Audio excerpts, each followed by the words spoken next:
The boy with 3 legs. In the heart of Nyando, a remote village nestled deep in the Serengeti plains, life was simple. Thatched roof huts dotted the landscape, and the air was thick with the sound of cicadas and the laughter of children playing barefoot in the red soil. But on the night Nuru was born, silence blanketed the village like a shroud. It was said that a baby born under the full moon during the harmattan winds would bring either great fortune or calamity. That night, the wind howled through the village, rattling doors and shaking trees. Inside the midwife's hut, Amoni, a young mother, screamed in labor while elders murmured prayers outside. When Nuru finally arrived, the midwife gasped. His cry pierced the night, but all eyes were on his tiny body. He had 3 legs, 2 perfectly normal ones and a third protruding awkwardly from his left hip. The midwife hesitated before wrapping him in a cloth, unsure whether to celebrate or weep. The news spread quickly. Villagers came to see the cursed child, their faces a mix of fear and curiosity. Whispers of witchcraft and ancestral wrath rippled through Nyando. "He is an omen," an elder declared. "This boy will bring ruin upon us." Despite her husband's pleading, Amoni refused to abandon her son. She named him Nuru, meaning a light, hoping he would shine in a world that sought to dim him. From an early age, Nuru was treated as an outcast. Children refused to play with him, and their parents kept a wary distance.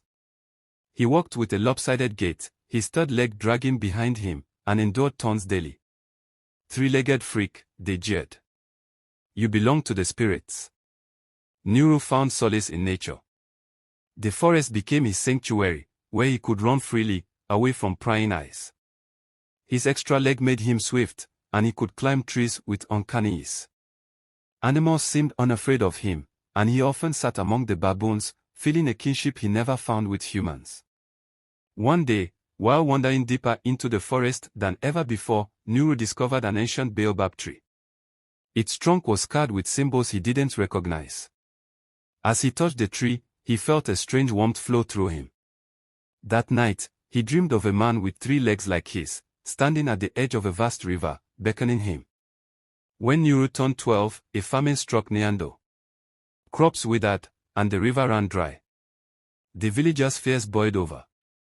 "This is his doing," they shouted. "The cursed boy has angered the ancestors." A council meeting was called, and the elders decreed that Nuru must leave the village to save them from further misfortune. Amoni wept as she packed a small bag for her son, pressing a charm into his hand. "This will protect you," she whispered. "Remember, my light, you are more than their fear." Nuru wandered for days, surviving on berries and water from shallow streams. He eventually stumbled upon a bustling town, unlike anything he had seen. Tall buildings made of stone loomed over busy streets filled with traders, musicians, and storytellers. But even here, his third leg drew stares and whispers. Desperate for work, he approached a blacksmith named Jabari, who agreed to take him in despite his odd appearance. Under Jabari's mentorship, Nuru learned the art of forging. His third leg, once a source of shame, gave him stability and strength as he worked the bellows and hammered molten metal. Over time, Jabari became a father figure, teaching him not only the craft but also resilience. One evening, an old woman entered the forge, her eyes cloudy but piercing. She studied Nuru intently before speaking. "You carry the mark of the river spirit," she said. "Your third leg is not a curse but a gift. Seek the river of souls, and you will understand." The woman's words haunted Nuru, and he decided to seek the fabled river of souls. His journey led him across vast deserts, treacherous mountains, and dense jungles. Along the way, he encountered both kindness and cruelty, each encounter shaping him. When he finally reached the river, its waters shimmered with an otherworldly glow. Standing at the edge was the man from his dreams, his 3 legs rooted firmly in the earth. "Welcome, Nuru," the man said. "You are one of us, the guardians of balance. Our third leg connects us to the spirit world, grounding us in both realms. Your journey has only begun." As the man spoke, Nuru felt his doubts and fears melt away. For the first time, he saw his third leg not as a deformity but as a bridge to something greater. Years later, a grown and confident Nuru returned to Nyando. The village had changed, ravaged by time and hardship. When the villagers saw him, they fell silent, their shame palpable. Nuru didn't come seeking revenge or validation. He shared stories of his journey and offered his skills as a blacksmith and healer.